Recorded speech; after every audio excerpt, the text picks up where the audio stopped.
میں نے کہا تھا ماں کے پیٹ سے ولی ہیں سرکار غوث پاک، بلکہ عالم ارواح سے ہی ولی ہیں غوث پاک. بات سمجھنا میری. تو ایک بزرگ کا گزر ہوا.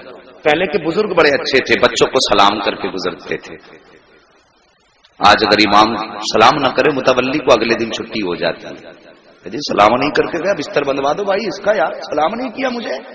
4 آدمی بیٹھے تھے، نکل کے تو وہ جا رہا تھا. یہ سوچ ہے. مگر وہ اللہ والے کیسے تھے، بچوں کو سلام کر ڈالا.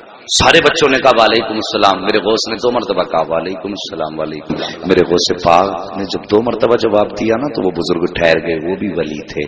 جب ٹھہر گئے نا فرمانے لگے بیٹے میں نے بچوں کو سلام کیا، سب نے 1 بار جواب دیا، بیٹے تم نے 2 بار جواب کیوں دیا؟ سرکار غوث پاک فرماتے ہیں بابا جائیے آپ اپنا کام کیجیے، ہمیں اپنا کام کرنے دیجیے. یہ کوئی زیادہ عمر کی بات نہیں ہے، یہ بس تقریباً 3-4 سال کی عمر کی بات ہے. وہ آئے بزرگ انگلی پکڑ لی، ہاتھ پکڑ کے کہنے لگے بیٹے جب تک بتاؤ گے نہیں جاؤں گا نہیں.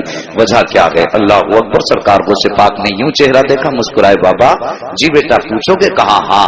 انگلی پکڑ کے وہاں لائے جہاں پہ اونچا سا ٹیلا تھا. اس کے بعد فرماتے ہیں وہ آپ کو بستی نظر آ رہی؟ کہا ہاں. کہا وہ گھر نظر آ رہا ہے؟ کہا ہاں. کہا یاد کیجئے کہ آپ آج سے تقریباً 4 سال پہلے اس بستی کے پاس سے گزرے، بستی سے گزرے تھے؟ کہا ہاں گزرا تھا. کہا اس سامنے والے گھر سے بھی گزرے تھے؟ کہا ہاں گزرا تھا. کیا آپ نے اس گھر کے دروازے پہ سلام کیا تھا؟ کہا ہاں. کیا سوچ کے سلام کیا تھا؟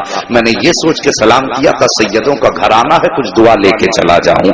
اللہ اکبر. سرکار غوث پاک فرماتے ہیں جب سلام کیا تھا تو کوئی جواب ملا تھا کہ نہیں ملا تھا؟ کہ نہیں بیٹے کوئی جواب نہیں ملا. تو تمہارے دل میں یہ خیال آیا تھا کہ بتاؤ سیدوں کے گھر سے دعا تک نہ مل سکی؟ کا اتنا خیال آیا تھا؟ کہاں آیا تھا. اللہ اکبر. جیسے کتنا سنا نا ان بزرگ نے کہنے لگے بیٹے تمہاری عمر کتنی ہے؟ کہا بابا یہ نہ پوچھ عمر کتنی ہے. کہا بیٹے پھر بتا تمہیں کیسے پتا؟ سرکار غوث پاک فرماتے ہیں بابا یاد کرو جب آپ اس دروازے سے گزرے تھے اس وقت عبد القادر ماں کے پیٹ کے اندر موجود تھا، اور جب تم نے سلام کیا تھا تو میں نے اپنے کانوں سے تمہارے سلام کا جواب سلام سنا تھا. میرے دل میں خیال آیا کہ میں تمہارے سلام کا جواب دے دوں، لیکن فوراً مجھے دوسرا خیال آیا اگر میں نے جواب دے دیا تو میری ماں ڈر جائے گی. کہا حضرت جی ماں کے ڈر سے میں نے آپ کو سلام کا جواب نہیں دیا تھا، اتنا سننا تھا. وہ بزرگ حیرت سے دیکھنے لگ جاتے ہیں. سرکار غوث پاک فرماتے ہیں اب سن لیجئے حضرت، ایک سلام کا جواب تو اس دن دیا ہے جو تم سیدوں پہ قرض کر کے گئے تھے، اور ایک جواب آج کا دیا ہے جو آج تم محفل پہ سلام کرتے جا رہے ہیں.